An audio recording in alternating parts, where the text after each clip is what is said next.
Hello, everyone. This is Tom Fox back for another episode of the Texas Hill Country Authors Podcast. Today, I'm thrilled to have with me Paul McGrath. And as I explained to Paul, our paths have almost touched for about 50 years. So we're going to have some fun looking back and we're going to look forward into Paul's writing and what he may have down the road. Paul, with that incredibly long-winded introduction, first of all, welcome to the podcast. And thank you so much for taking the time to visit with me today. You're welcome, and thank you for having me. So could you tell us about where you grew up, where you went to college, and what you did in the first part of your professional life? I was born and raised in Clue, Texas, on the Texas Gulf Coast, and went to Texas A&M. After I graduated from college, I began as a journalist, reporter. I worked as a basically police. When you work at a small paper, you do a little bit of everything. But police beat was more or less my primary beat in Conroe, Texas. I had done mostly sports in college, so I wanted to get back into sports. So I went to the Lubbock Avalanche Journal and was on the sports desk there, and later got an opportunity to be editor of a weekly paper in Lockhart, and a fun little place, great barbecue. My editor in Conroe lured me back, and so I came back and was a reporter and then managing editor there. And then I guess I sort of went to the big leagues at the Houston Chronicle, and I was on the news copy desk there for 37 years. And along the way, I picked up a master's degree from Marist College in New York. And what maybe I was thinking about how is there really a direct line from your life as a journalist to your life as an author now, or were there some twists and turns in that? Yes and no. I had done, even while I was a copy editor, I had done some writing at the Chronicle. And my wife, maybe she's biased, but she was impressed with my writings, and she would, you need to sit down and write a book. I retired in 2019, and she kept egging me on that now you've got time to do a little writing. But yeah, there were a little bit of a something that happened in the news, I guess, was like the ultimate spark here. I had, during my career at the Chronicle, I had covered shuttle explosions, wars, terrorist attacks, hurricanes, but there was something about the tragic shooting at the elementary school in Uvalde that just really hit me. It just stayed with me. And what was also was the frustrating was the response to it. We intelligent human beings couldn't come up with an answer. There was no solution for this, or no good solution. So I said, I don't know. It just sort of appeared to me in my sleep or wherever it came from. I said, what if somebody came from somewhere else and they had an idea? So that's sort of where Left was born. I love to talk to authors about the craft of writing, and you've obviously been involved in the craft of writing probably since high school, maybe even before that. I've written numerous books, nonfiction books, largely in the business context, and I've tried to write fiction, but never successfully completed one. But when I do write fiction, my process is the story plays out in my head, Yeah. and I feel like I'm just recording what I see. Is Yeah. yours like that? Is it different? How do you close your eyes and it just happens? In this situation, that it was very much like that. It was like December of 2023. I teach at A&M now. That's my retirement job. And fall semester was over, and this just all culminated. And I just sat down and I just started going. And I would work 4, 5, 6 hours a day. And it's like you said, the story was there, and it would just sort of play out in my fingers on the keyboard. Now, I did do an outline and tried to help me keep organized who the characters were and spelling of their names and things like that, so there'd be some consistency. But yeah, a lot of it was just kind of you develop the characters, and then they help drive the story as well. So do you write in the morning? Do you write in the evening? Do you write when the spirit moves you? Do you have a muse? How about that part of it? Tom, I have a nice lake that is like 10 steps from where I'm sitting right now. So if the bass are biting, that may preclude things. But generally speaking, I would spend some time in the morning, have my little lunch, and then I would take some time in the afternoon, depending on if I had any grading to do, of course. But yeah, I would usually set aside some late morning. I got to have my adult survival beverage in the beginning of the day so you can get going. But yeah, late morning and early afternoon. Yep, yep, I hear you. And if the Astros are playing well, then I would stop to watch the Astros. Man, it sounds like we have the same morning routine. You chose for a location of the book Mississippi, and I talked to a lot of Southern authors, and we all grew up in different places, and it's a little bit different throughout the South. So I really was intrigued why Mississippi, being a native Texan. Several reasons. One, I'm sort of intrigued. My stepson went to the University of to Ole Miss, University of Mississippi, and sort of intrigued with the mystique of the Southern authors that came from there. And in fact, one of the locations in the book is a little town of Eudora, which is named for Eudora Welty. But also, we would go. My wife and I would go to Oxford, and I took note of even though there's highway here, there's a lot of empty space. There's a lot of rural area, and Tom, that's a lot of good places for spaceships to land. There was a lot of trees and whatever, so that those in my mind that was hey, those are good landing spots. Plus, Mrs. Did you find out in left the main character Anton? This is his third tour on Earth. First couple of tours were like in the Northeast, and now he's been assigned to the southern area. And Mississippi is close to the space facility at Huntsville, Alabama. It's not too far away from Kennedy Space Center, and there are a number of military bases close by. And so Anton, who is from the planet Xylodon, the Xylodonians are keeping careful eye on Earth.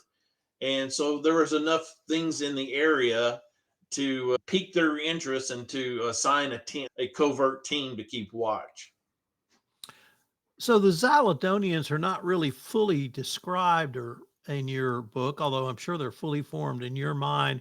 Why did you leave that part open? Is it so people like me could really insert our own interpretation, or is something else? Exactly. Yes, certainly didn't have a broad game plan as an author, and this was my first one. But that was one key element that I decided upon is I would keep the Xylodonian appearance somewhat vague. I said they were humanoid and such height or whatever, so that it allows the reader to participate in the story and let them form their idea in their mind's eye what the Xylodonians look like. And of course, the Zydonians have some technology that allows them to shapeshift, so it doesn't really matter anyway. They could be whatever. So I was very intrigued by the event or a series of events which sparked you to write this book. And one of the things that you have made clear in your comments is this is not an anti gun book. I'm a native Texan. My parents were school teachers. Uvalde affected me nearly the same way. I'm also a gun owner. Yeah. And Right. we have that tradition here in this state. And we don't want to be anti-gun, but we want a solution. And so it really struck me that this book is almost a stop and think book. And how did you try to guide that discussion or at least that interpretation? Yeah. Just to piggyback on what you said, in addition to my journalism career, I've been teaching at various colleges since 1990, UH, A&M, US Clear Lake. And it's very odd now that when I go, or at least odd to me, when I step into a new classroom, one of the first things I do is look around to see what are the escapes in case something bad happened. And so that's something in the back of my mind as well. But in the course of developing the plot, Anton, the main character, develops this really strong relationship with a gentleman a World War II Navy veteran named Ezra Gator Hopkins. And Ezra becomes more or less like a father figure to Anton in some way. And Ezra introduces Anton to his eventual love interest, Ellie. And but then something tragic happens, and Anton is frustrated that humankind can't seem to come up with a solution, which was something that had been done decades, if not centuries before on their planet, on his planet. And so he sort of forms a plan in his mind, and then he makes a big splash and carries it out.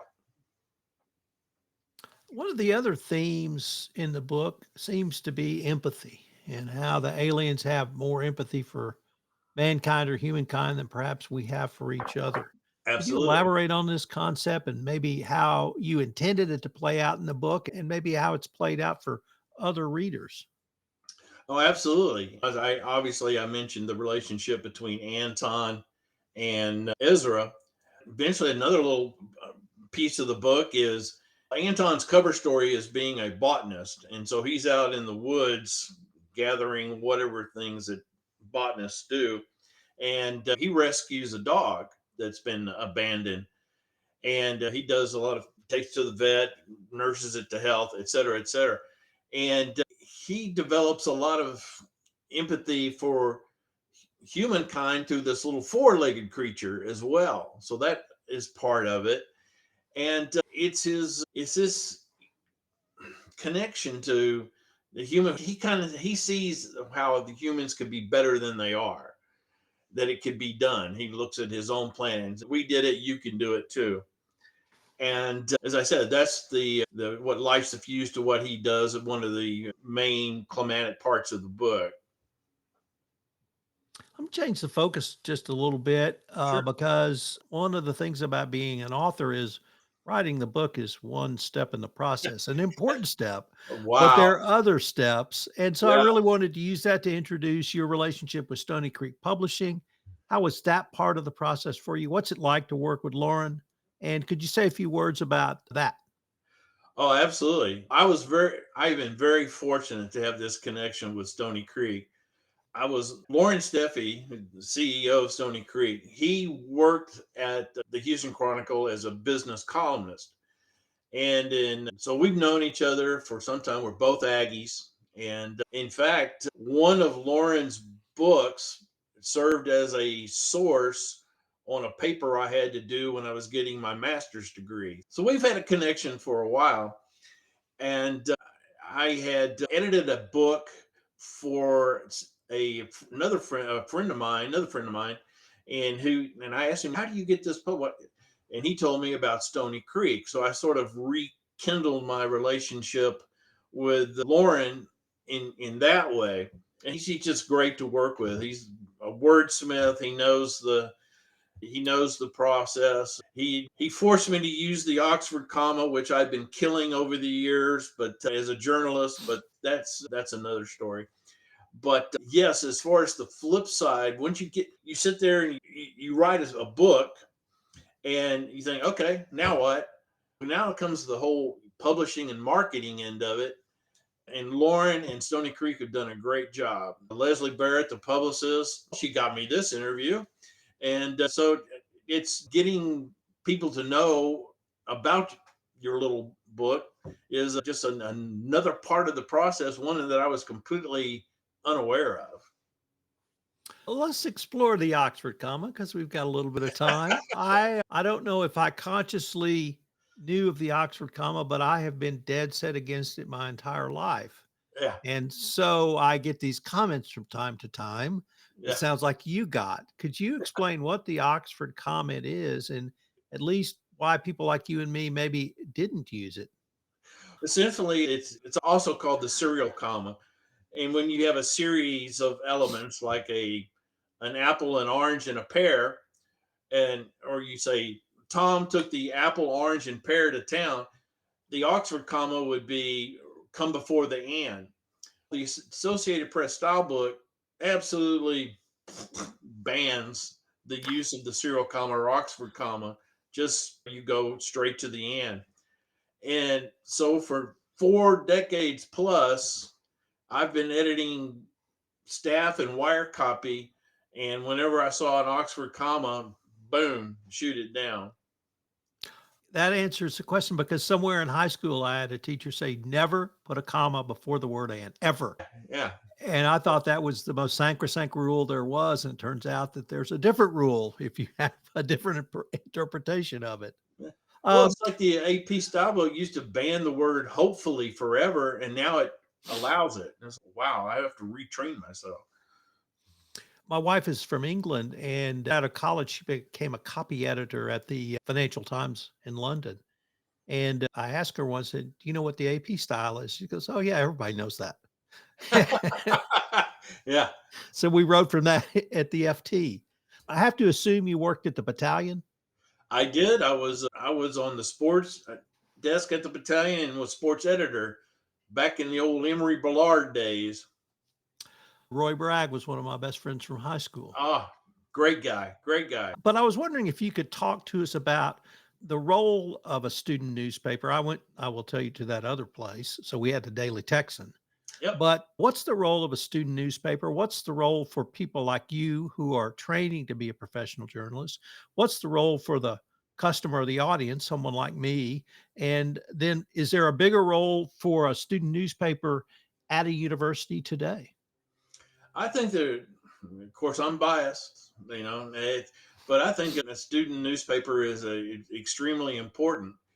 It gives the students a firsthand look at how information is gathered, whether it's photos, words, stories, whatever, and how and to produce that information into a it was almost a daily product when I was there. I think it only is printed a couple of times a week now. Sadly, that's the way things are going. But even the digital atmosphere, the environment, the kids are getting that kind of experience. I keep telling my students that you need to become Swiss Army knife communicators because you have to be able to operate in the print world, the broadcast world, and the social media world. And this is a great way for these kids to get that kind of experience. In addition to that, it's the networking. I, when I was a sports writer for the battalion, I would go cover all kinds of events. And Tom, you'll remember this, the Southwest Conference. And I would be with these professional reporters from the Post, the Morning News, and the Chronicle. So I was able to chat with those guys, find out what the real world was like, and make a lot of connections that helped me later on. Oh, yeah, I remember that guy. So the student newspapers, even now, are breaking some really great stories. I follow the battalion on Facebook and get to see a lot of the achievements that they do and that the paper does. And so they're doing some investigative type stories that professional newspapers or mediums have not jumped onto. That said, it's kind of sad that administration sometimes don't really understand the role and what have you of the student publications. One of A&M's previous presidents was trying to make the battalion online only, not realizing that the print side of the paper had advertising contracts that they had signed for a certain period. So you couldn't just end those contracts. Yeah, there's a little bit of lack of understanding there, I think, sometimes. What about the sense of, and I'm going to speak from the reader or customer perspective, of a daily student newspaper really bringing together a true university community? And I would point you to perhaps a different example. When I was a senior at UT, Berkey Breathed was the cartoonist. Ah, And it yeah, wasn't Bloom County. It wasn't yeah, called Bloom County yet, but yeah. everyone waited every day to see his cartoons. He was that great in college. How can a newspaper really bring literally 20, 30, 40,000 people together, even for a moment? Wow, yeah, that is such a great question. And it's one that I deal with. I try to manhandle as a professor teaching a journalism class. I think papers still do a great job of one thing that a newspaper or magazine will do. It will address a kaleidoscope of subjects on almost daily basis. Whereas when you go online to get some information, it's almost like a a straight tunnel or a real straight shot to what you're looking for. You're not looking to anything on the periphery. But as you're flipping through a newspaper or a magazine, you'll find, oh, here's a story about this barbecue contest that I didn't know was going on. There's or the school board meeting that's coming up that I might be interested in. So it's more of a shotgun approach of information. And I don't know who said it, but there was one person who commented that the Daily New York Times has more words in it than all the words Shakespeare ever produced. So, in addition to being, you're hoping it's trustworthy, because we're in this day and age, we're battling disinformation and misinformation nearly every day. So you hope it's a trustworthy, credible source that can give you that information, but also sort of give you a broadened horizon approach to life. Paul, unfortunately, we are near the end of our time for this episode, but I wanted to end by asking if our listeners wanted to connect with you, find out more information about Left, and maybe a tease on what you have down the road, because I understand this may be the first of a trilogy, Yes, sir. episode of a trilogy. Could you tell us all about that? A&M Press published Left, and it has a website, Texas A&M University Press, so you can obtain it there. It's also available on Amazon. So I think nearly everybody knows how to use Amazon these days. So those are the two primary places that you could find it. Stoney Creek has a website, but I would say the other two places are the best. See, I warned you about the lawnmower guys, and now they show up. Yes, Left is the first in a trilogy, and so there's further adventures for Anton and Ellie. And as far as a central theme, or it also contributes to the empathy that I tried to create, is good old coffee. And in one of the later books, coffee becomes a underground smuggling item. Yeah, that's. I just hope people could have some fun with these books, enjoy it, and maybe read them over a cup of coffee. Paul, this has been a delightful visit. I hope we can continue this conversation. Absolutely. Thank you so much, Tom.